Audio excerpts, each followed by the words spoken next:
Sorry. Got me on that one, man. Just dying over here. Got me on that one. Oh boy. And we're off to a great start. Welcome to the Fantasy Hockey Hacks podcast. We are going to do the NHL Fantasy Preview for Week 16.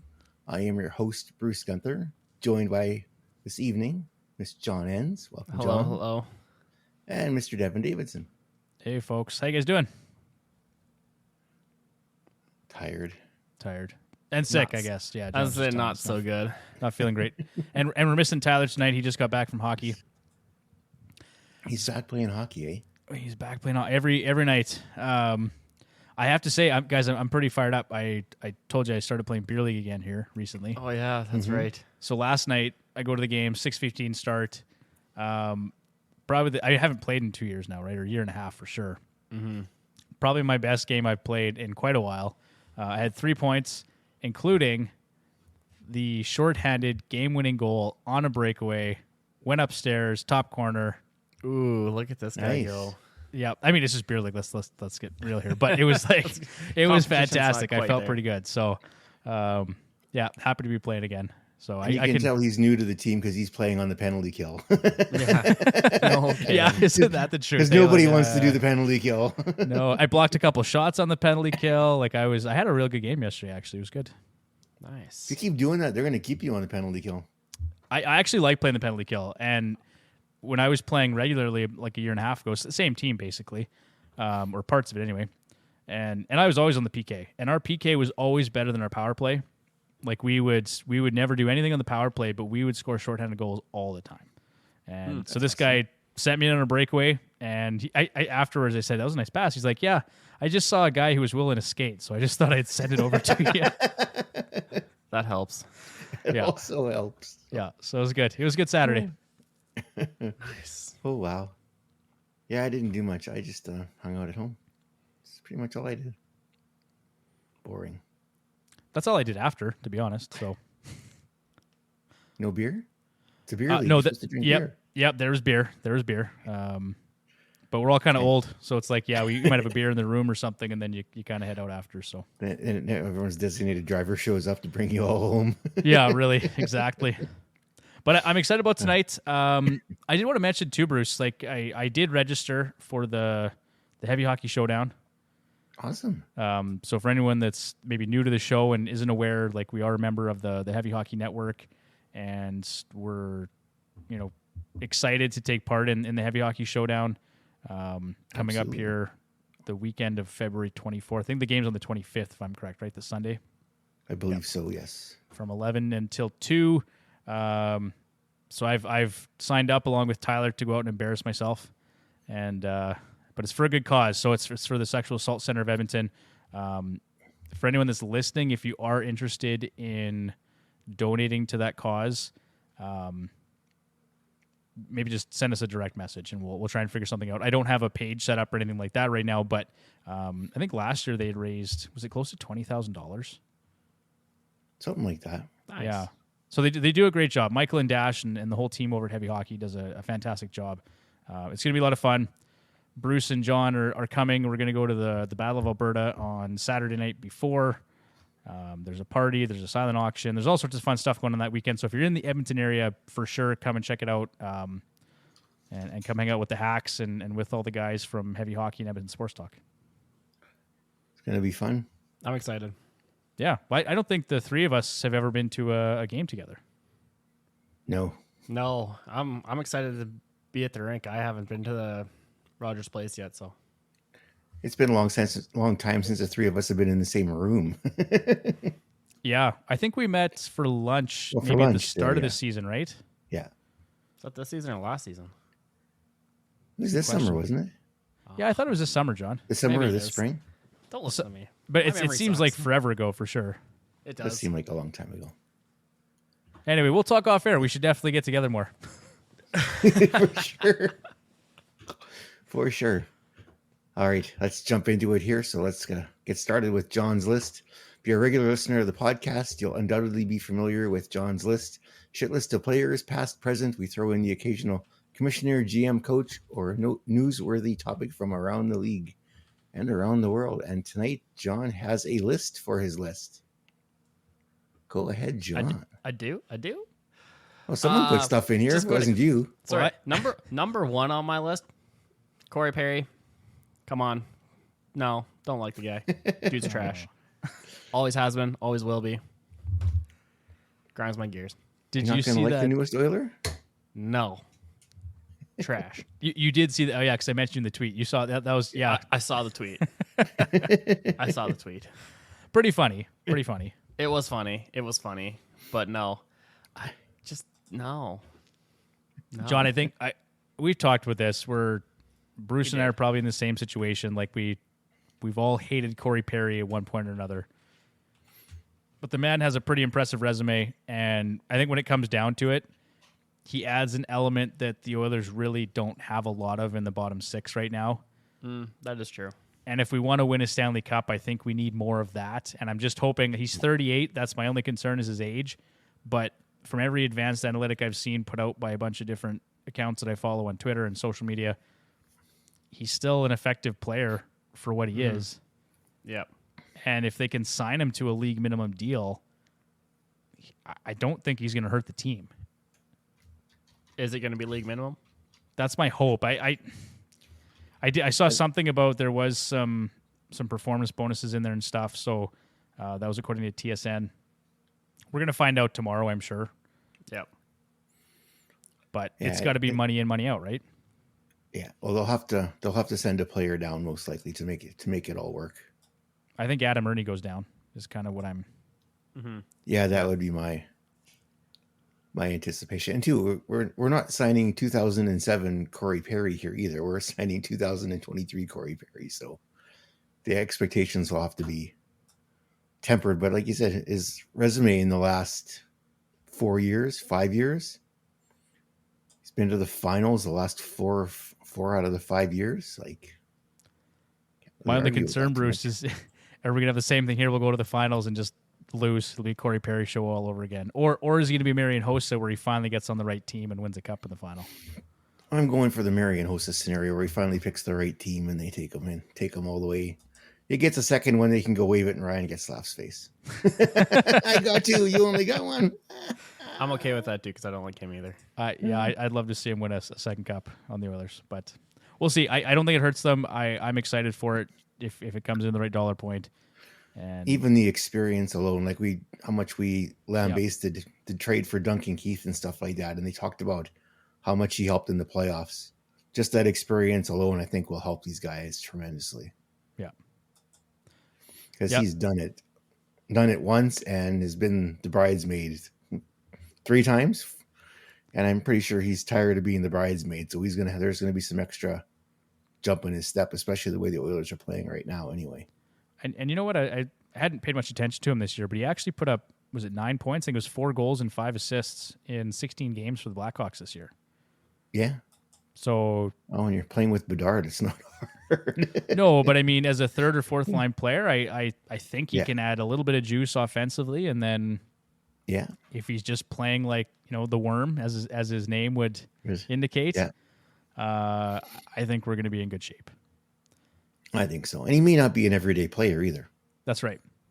Yeah. Well, look at Sam Gagner, right? Like, sat for 10 games. I think he was only injured really for half that time frame, but comes in, scores a goal last night that really probably had no business scoring, but it was awesome nonetheless. But it was awesome. And I love Sam Gagner. And so if Corey Perry can come in and contribute even just a fraction of that with a bit of physicality, that's what they need. At least I think that's what they need anyway. I agree. I think just a little more sandpaper in the bottom 6. Yep. And now, like we've talked about this lots for the past couple of weeks, but they need to find an upgrade on Cody Ceci. It's got to be like because you look at what happened when they brought in Ekholm last year at the deadline. They need something like that at a lower price point, but somebody who can play really well defensively, and that's all he really has to do. Just help Nurse out defensively, and that's really the upgrade we need. And then just somebody, an experienced backup goaltender. Yep. It'll be fun to see what they manage to sort out. wouldn't even think of any names off the top of my head, but you'd think you'd want someone with playoff experience too. Yeah, we'll have to see what happens here. I haven't looked into it either, Bruce, to be honest, but Which is why it'll probably be Jack Campbell. I know, and it's funny. You see the Edmonton media start pumping his tires a little bit, like, oh, Jack Campbell has a 920 in his last 10 AHL games. Well, that's great, but you just can't. You just can't risk bringing him in right now. Yeah. No, thank you. Yep. And then I'm just going to mention it too. The other two guys here on his list were Yanni Gourde and Steve Kozari. Correct. I mean, do we need to really go into Yanni Gourde? He got suspended 2 games for an absolute Bush League hit. I saw that and I'm like, what the hell is he doing? It's like, literally, he needed a ramp to get up to his head to hit him in the head. Like, geez, like. The thing I really didn't like about that whole play, Bruce, was the fact that the officials didn't call the hit right away. Like when it happened, they didn't put their hands up in live time, real time. They had to think about it? It was after when they all kind of got together as a group and talked about it, and then they called the penalty. Yikes. Yeah. And of course, Steve Kozari. This guy's an absolute plug. I just cannot handle this man. Ever since Connor McDavid told him to check upstairs, he has had the most transparent grudge in the history of the NHL between an official and a player. He despises the Edmonton Oilers. It's pretty clear at this point. You can look at how he officiates games when he does it for the Oilers. And the fact that Warren Foegele got sent off after skating into the back of somebody and then got slashed and then got sent off for interference or unsportsmanlike or whatever they called for. But it was just an absolute terrible call. And the whole thing is like Fogel's out there trying to get his 3rd goal for the hat trick, his first career hat trick, and you send him to the penalty box on the ticky-tackiest call of the year. Yeah. Oh, yay. Take a hike, Steve Kozari. I didn't see that, but I'm sure the Oilers fans gave him a rounding applause for that. Yeah. All right. Let's move on to Fantasy Lock of the Week, Homer Edition. That's how we do it here, Bruce. Fantasy Lock of the Week this week is our beloved Stuart Skinner. He is rostered 89% in Yahoo, 97 in Fantrax. So Skinner improved to 10-0-0 in his last 10 appearances. Can't argue with that. Tied franchise icon Grant Fuhr with the same longest winning streak in Edmonton Oilers history. During that span, his goals against average is 1.49, a 947 save percentage, 12.64 goals save above expected, and 1 shutout. That's not bad. That'll do, hey, Bruce? That'll do. You know what? He's right now, his numbers, this is probably premature, but this is like Vezina caliber type goaltending where he's giving us right now. And it's not just Skinner. Like, obviously, the Oilers are playing great defensively, but if he can continue this level of play until the end of the season, or even close to it, I think he's in the conversation. I would have to think so, because right now, who else in the NHL really is like no one's running away with it this year. Like, there is no, like, you look at Allmark last year, right, where he was pretty much, there wasn't much he could do to lose that title. This year, there isn't. I don't think there is really one goaltender out there that is making a case for it. I would say Connor Hellebuck is the only name that really comes to mind. Yeah, I think Skinner, when you're talking, yes, right now he's giving us Vezina caliber play, but when you look at the season as a whole, that start of the season, I think, really killed any talk of that. I agree, John, that, yeah, like, and he finally got up to a 906, which when you consider where he was for the first 2 months of the season, correct, that's actually mind-boggling that he's at a 906 save percentage. But I don't know. I just think it would probably take a lot for him to win it, but I would not be surprised if he was at least a nominee for the Vezina at the end of the, I guess. And I'm saying he has to basically continue like a 920 or better save percentage for the remainder of the season. Correct. And if the Oilers don't drop into a wild card spot, so they say they hang on to first, second, or third, that will also help as well. Because you look at the Vezina, you look at the Norris, it's numbers, but it's the team, right? Like Carlson won the Norris because he was the best left winger on the defense or someone's defense. There is no trophy for the best defenseman. It's the best winger that plays defense. Yeah. Bruce thinks there should be another trophy for best defensive defenseman. Someone that actually does defense. But I digress. Okay, let's move on to edge work. Schedule for this week for week 16. This is the segment where we give you the edge. Sorry to God, I gotta start that over again. Take two. Take two. Click. This is the segment where we put in the work to give you the edge in your fantasy hockey league. Each week, the Hacks will cover the NHL schedule, waiver wire targets to guide you to victory. Things you need to know for week 16. The schedule is back to normal. 3 full days, 4 light days. Light days are 50% or fewer teams in action. There is a total of 51 games on the schedule this week. Full days are Tuesday with 9 games, Thursday with 9 games, and Saturday with 14 games. The remaining light days have 4 games no, they don't. They have 7 games or less. 6 games, 7 games or less. I really have to pay more attention when I do this. All right. In terms of optimizing the schedule for games played, 8 teams play 4 games next week. Of those teams, the LA Kings play all 4 of their games on light days, which is why pretty much everybody today on the waiver wire grabbed LA Kings. Even Pierre-Luc Dubois. Yeah, he was a popular name amongst a few Twitter personalities today. It's like, I'm going to take Dino far before I take PLD. Thanks. Yeah, Dino or anybody. Could probably take Brant Clark before Dubois, even though he's a healthy scratch for a couple of the games. There you go. So LA plays all 4 games on light days, and Florida and St. Louis play 3 of their 4 games on light days. Of note, also Seattle plays all 3 of their games this week on light days as well. So there'll be a few more options on the waiver wire for Seattle players. So we'll, 2 teams to fade this week. They only play 2 games, Colorado and Toronto. Toronto probably needs the rest. Let's just fade Toronto just in general, just because. Yeah, it's just fade Toronto. I just need Matthews and Marner to put up points. The rest of the team can just kind of disappear. Well, that's kind of happening anyway, isn't it, Bruce? Yeah, pretty much.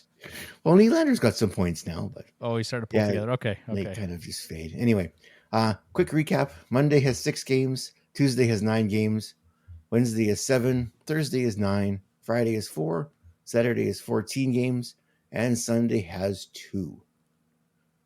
All right, let's move on to our waiver wire targets here for week 16.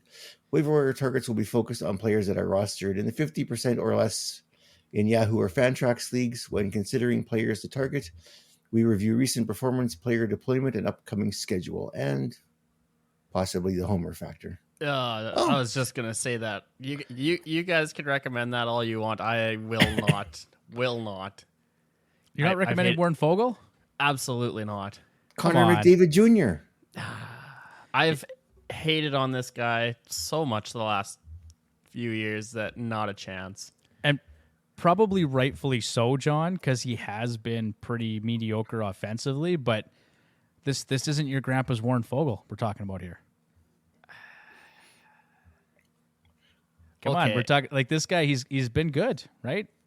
47-point pace over 82 games, 13 points, 5 goals over his last 12. And I think playing with Draisaitl and Kane in the top 6 is... That definitely helps, but... We're talking about a streaming option here, too. I'll let you talk about him. I'm not talking about him. I'm just saying, I think as a streaming option, rostered in 5% of Yahoo leagues, this guy makes some sense until he's been putting up the points here. And until he dries up offensively, I think there's value there from a fantasy perspective. But that's 1 game with 5 points. That's half his points. Okay, I won't argue with you there. But he's been doing it with more regularity. He looks really confident. One thing I've noticed from last year to this year is when you watch him play, he's not like Tyler jokes, and maybe it's accurate, is when he handles the puck, it looks like it's on fire. And that was a pretty good line. But to me, he looks more confident this year than he did last year. He does. Right? He's Yes, holding he onto does. he's holding onto the puck longer. He's making better decisions. He's like the play isn't dying on his stick. In fact, right now, and you guys know how much I like Evander Kane, it feels like the puck is dying on the play is dying on his stick a lot more frequently than it is with Fogle. I think Kane is struggling. He's been dealing with some injuries, stuff like that. Right now, Warren Fogle looks like a solid player. Like, I'm not saying he should be a top 6. Like, if they can upgrade to somebody, they will. But for right now, Warren Fogle is actually a fantasy relevant option, I think, for right now. Yeah, definitely is a streaming option. Why wouldn't you? Just some food for thought. That's all I'm saying, John. He's not my favorite player in the world. I think he's been doing really well lately. So I'll let you stream him. I'll stream him. I mean, at 2, maybe we'll just, as a caveat, it has to be that it's in a deeper 1-year redraft league or something, right? I mean, Yeah. Yeah, if you're in a 10-team league, I'm guessing there's going to be a lot better players available than Warren Fogle. But if you're in 14-team, like those deep 14, 16, God, that they want to play 18 or 20-team leagues, he might still be there. yeah. Do you like the next guy on the list, John? Oh. Do you know who the next guy on the list is? I do. I see it. Would you like to talk about him? Sure. Okay. Wyatt Johnson of Dallas. Roster 21% Yahoo, 67% Fantrax. 3 games this week: Detroit, Anaheim, and Washington. Playing on that first line with Jason Robertson and Rupe Hintz. Also getting some time on that second power play unit. Anytime you're playing with Rupe Hintz and Jason Robertson, you're going to put up points, and he's been playing great here lately.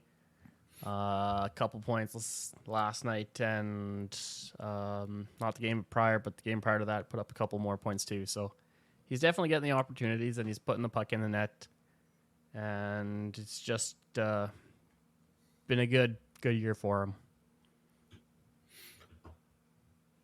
Kind of surprised to see that they took Pavelski off that top line. Another guy I don't like.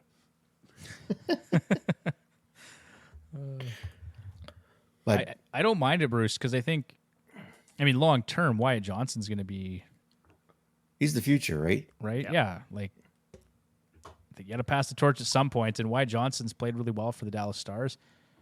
I'm definitely intrigued if he's playing on that top line with Robertson and Hintz. Yeah, I was intrigued definitely. before that, but now I'm very much interested. As Devon quickly goes to the waiver wire and picks him up. I had considered it, but I already Tyler own Hillary. Duchesne and Rupe Hintz on my roster, so I can't. You know me, I can't do We'd the have a 3. full line then. I know I can't do the full thing. It's like me and picking up Minnesota Wild players. I have way too many on my team already. Yeah. All right. Next guy on our list here is Mr. Owen Tippett of the Philadelphia Flyers. Roster 66% in Yahoo, 82% in Fantrax.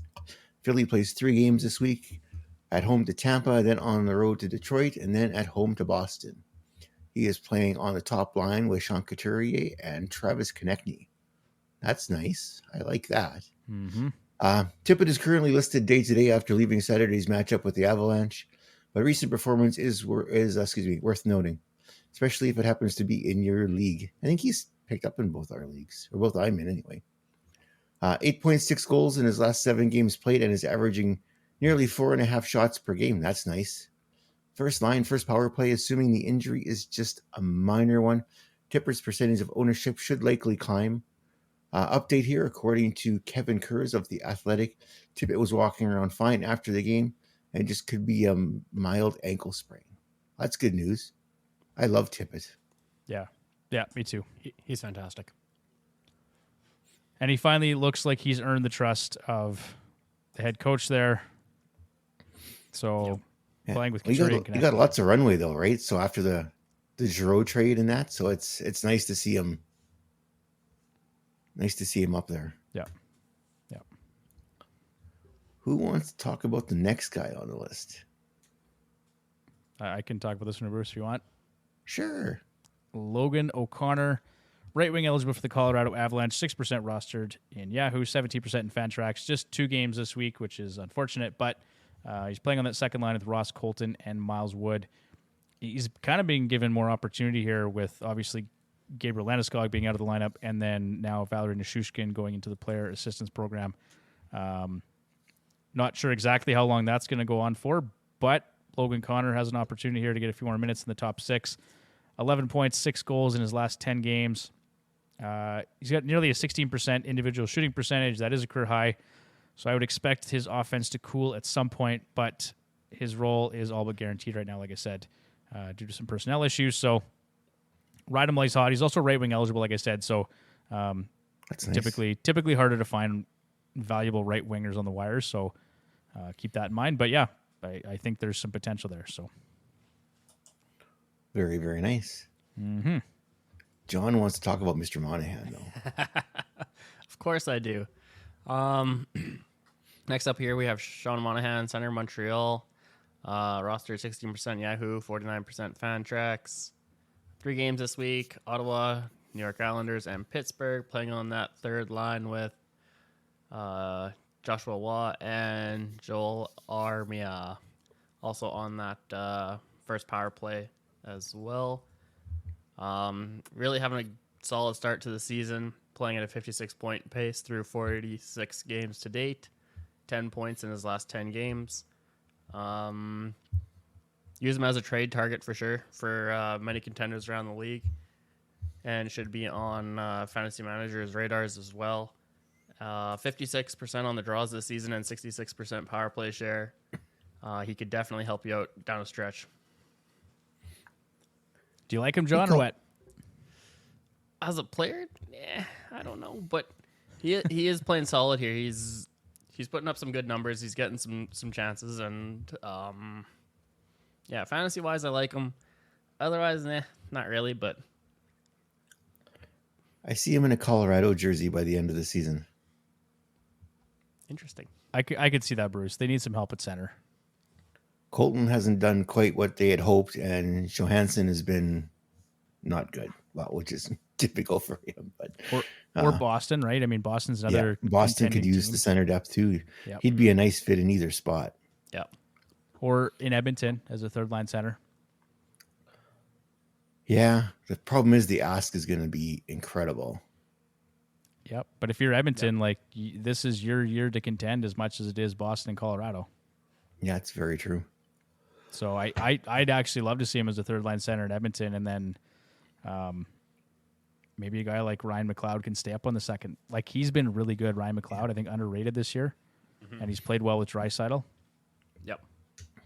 You know, maybe the way Kane's playing, he's a better fit on the third line with Monahan and Dylan Holloway or something. I don't know, but and then these guys can move around, right? I mean, but Monahan, his face-off win percentage, 56%. It's been great this year. So as a team that's going to the playoffs, that's what you need is a third-line center that can win you a lot of draws.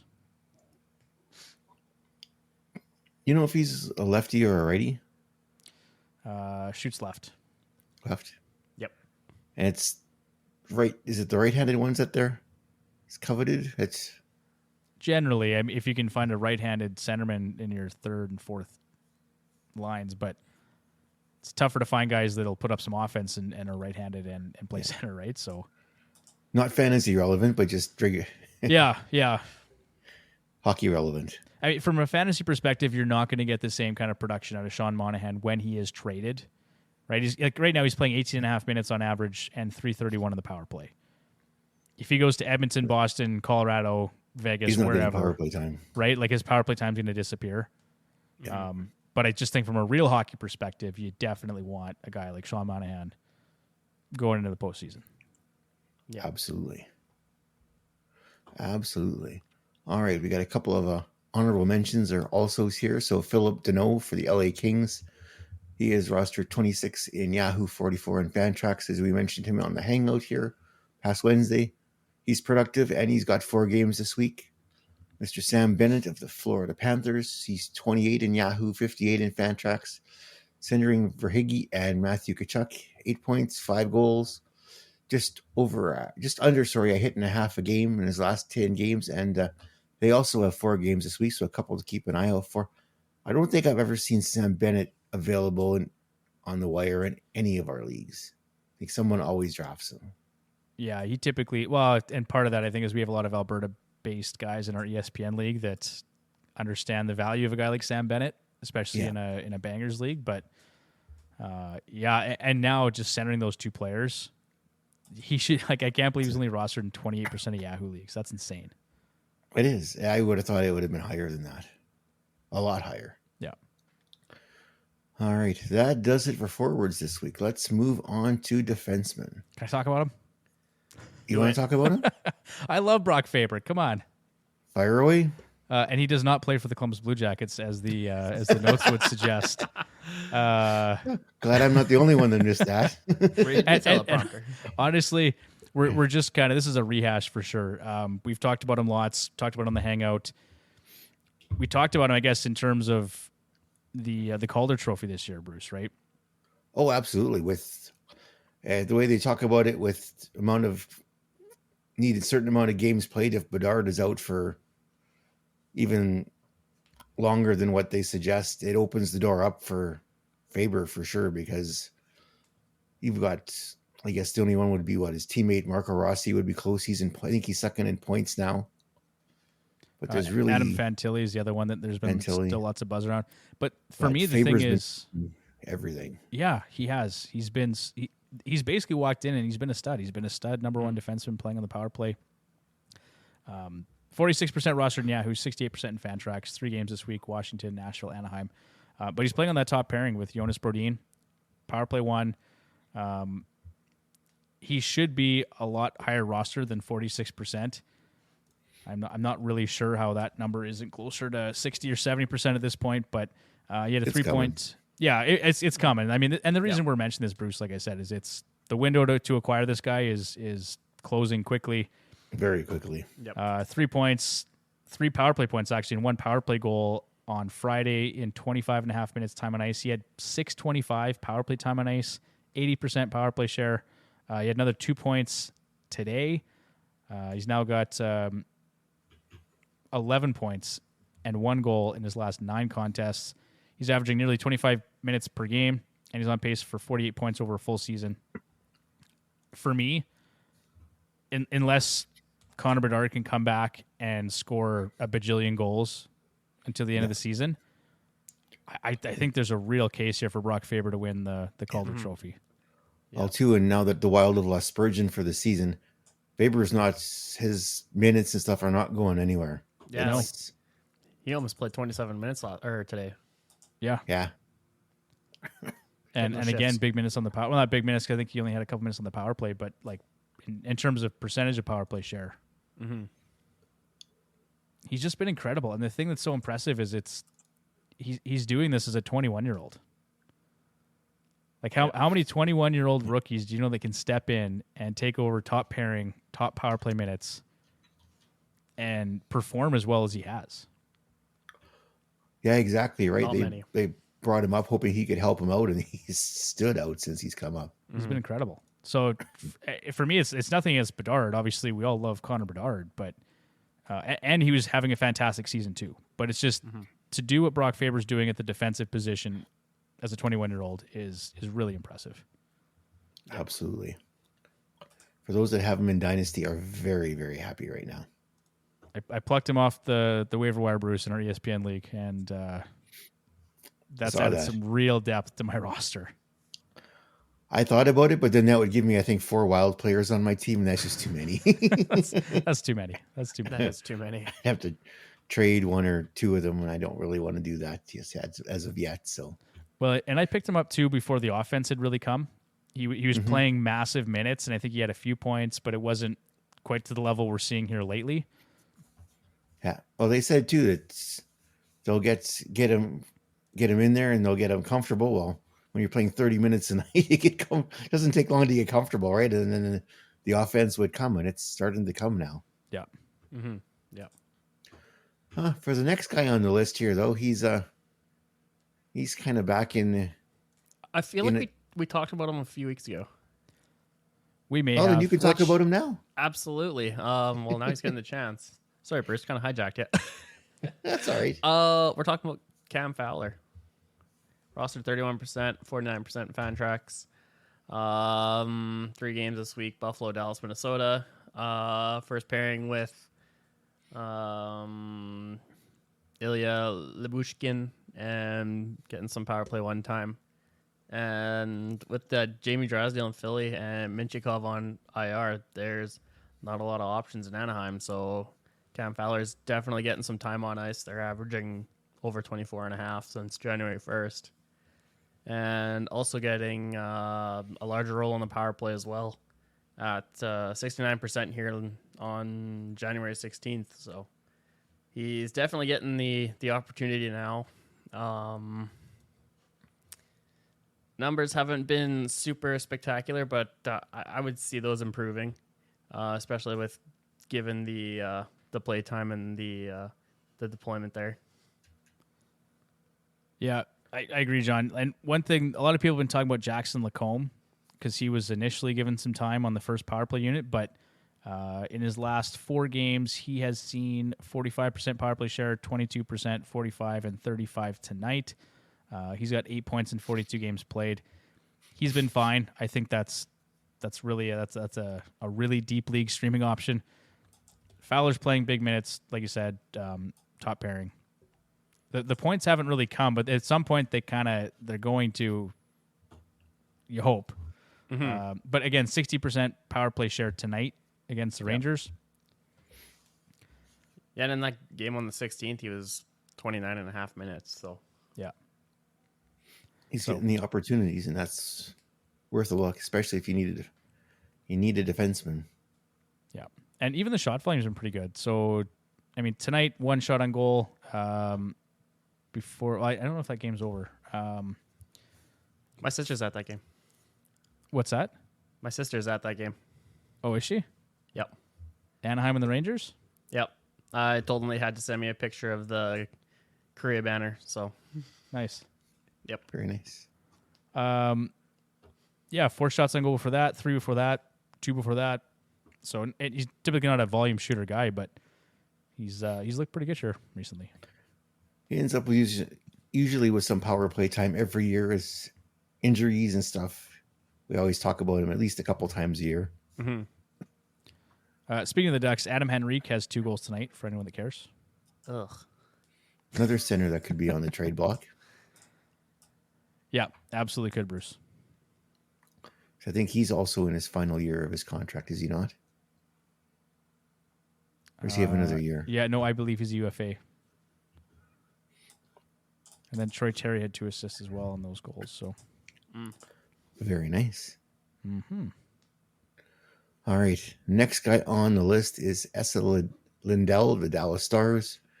Roster 10% in Yahoo, 23 in Fantrax. Dallas has got 3 games this week. On the road to Detroit, at home to Anaheim, and at home to Washington. He is playing first pairing minutes with Yanni Hakanpää. Liddell has benefited from the Mero Heiskanen injury as well. Over his last 7 appearances, he's produced 6 points while playing nearly 21 minutes a game. He's got just under 2.5 blocks per game and just about a hit per game here in January. Not bad at all for someone that's really wouldn't consider fantasy relevant, but like they said, with the injury and making the most of it. Yep. I'm just checking the box scores on that Dallas Islanders game right now. Is it over yet? Yeah, final in OT. So the Islanders won 3-2. Nice. Wedgwood played in that game. Yeah, that was something. They had Wedgwood play back-to-back. Yeah, I think they're sending a message to Ottinger. He's got to be better. Get your shit together. Basically, yeah. Well, we're trading in Anaheim. Trading him somewhere. It's been rough, yeah, between him and It's been rough for Shesterkin. starting goalies this year. Ottinger's had issues. Shesterkin's had his issues. Yep. Didn't you draft both those guys like in the first and second round this year? I think it was second and third, Bruce. Second and third. Second and third in one league. Well, I kind of because I was at the turn, right? I had McDavid. Yeah. And then I think I had it was Right. second and third round. And I thought, well, these guys are both still sitting here. Well, And in that particular league setup, we get 5 points for a goalie win, right? So yep. It actually pays to have goalies that perform. And I'm sitting here going, okay, shit, these guys are not up to snuff right now. So I've been fortunate because I had to grab a couple goalies. I've got Alex Lyon and Joey Decord also on that same roster. So I'm carrying 4 goaltenders. 2 of them are lights out. 2 of them are garbage. 2 of them are drafted early in the draft. 2 of them came off the waiver wire. It's a mess, but that doesn't matter. Devon's going 0G next year. I don't know.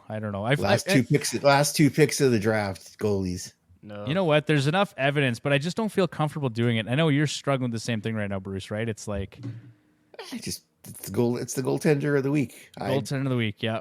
Trying very hard to Nate says you can't get too attached when you're doing 0G, you cannot get attached to a goaltender. That is something I still have issues. No, I shouldn't drop him because someone just drop the freaking goaltender and pick up another one. Like, but it's hard. It's easier to say than to do because right now I'm looking at guys like Joey Decord and Alex Lyon. How do you drop those guys, Bruce? You look at how they're playing. Alex Lyon had a .964 save percentage against Tampa tonight. Yeah. Well, if you drop him, I'll pick him up. Exactly. So that's what I'm saying. Like it's hard to know if that's the guy you drop and you move on from, or is that the guy who maybe he's now the real deal because he's been given a chance, right? Yeah. Well, look at my goaltending trio right now. I've got UPL, Ranta, and who did I just pick up? Forgot. I just picked up because I had to drop. Well, I thought I had to drop Wedgwood but I should have hung on to him. Maybe you don't. Connor Ingram. Connor Ingram is my other one. I couldn't believe he actually got dropped in that ESPN league. I'm not sure why or who did it, but I saw him sitting there too. I couldn't. I had 4 goalies, right? So. Well, I couldn't either. And I'm like, well, I got to pick him up even if right, if he only plays 50% of the games, it's like I still, you got to have him. Like, he's been incredible this year. He's been playing so well. And UPL's been doing well until they ran into Tampa. And Ranta is pretty much the default goaltender until Kochetkov got his busy spells are gone. Well, then they picked up Spencer Martin too. At least they've got an NHL capable backup now because they got a back-to-back coming up. Yeah, I was a little surprised. I wondered if Edmonton was going to take a chance on Spencer Martin, but I don't know if he's much of an upgrade on a guy like Calvin Pickard. So no, I would stay with Pickard. More NHL experience. Well, I guess we should also talk about our extra defenders, even though we jumped right into goaltenders already. Also, we had a list for defenders. Colton Parenko, he's rostered 19% in Yahoo, 36 in Fantrax.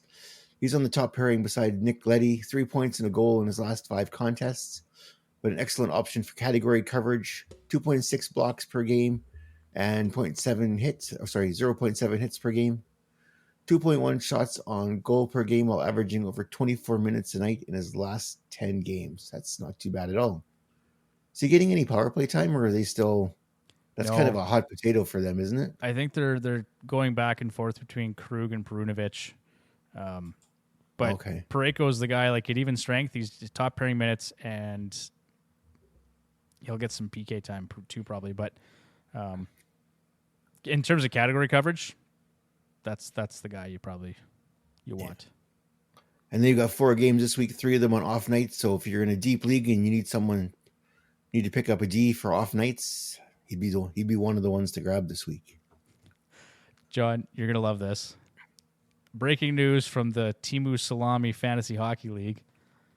Young Guns drops Tyler Seguin to acquire Corey Perry.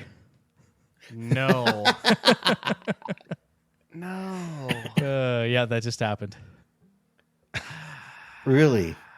Yeah. I mean, Seguin's been pretty good. He's playing on that second line with Seguin. Duchesne and Marchment. So I'm surprised that he went and picked up Corey Perry. I would have. Yeah. No. I wouldn't. Interesting call. Never. Interesting. Yeah. And then what? Yeah. Well, he's not. Yeah. Yikes. I don't know.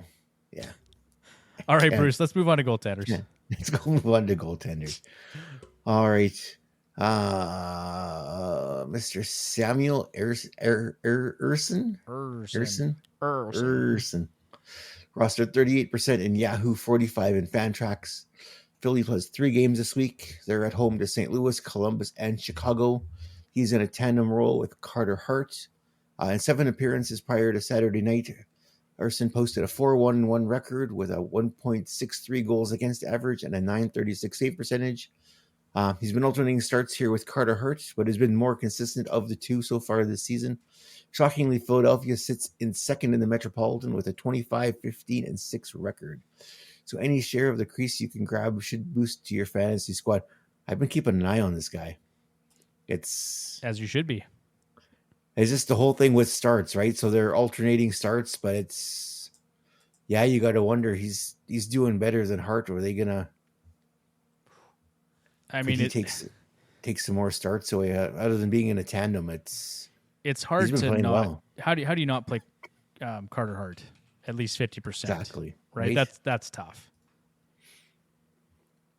But it is. But when second place to the Metropolitan, at some point, if he's doing better than Hart, you kind of have to play him more than Hart, don't you? Well, I yes, at some point you have to, and Torts is very much what have you done for me lately kind of guy.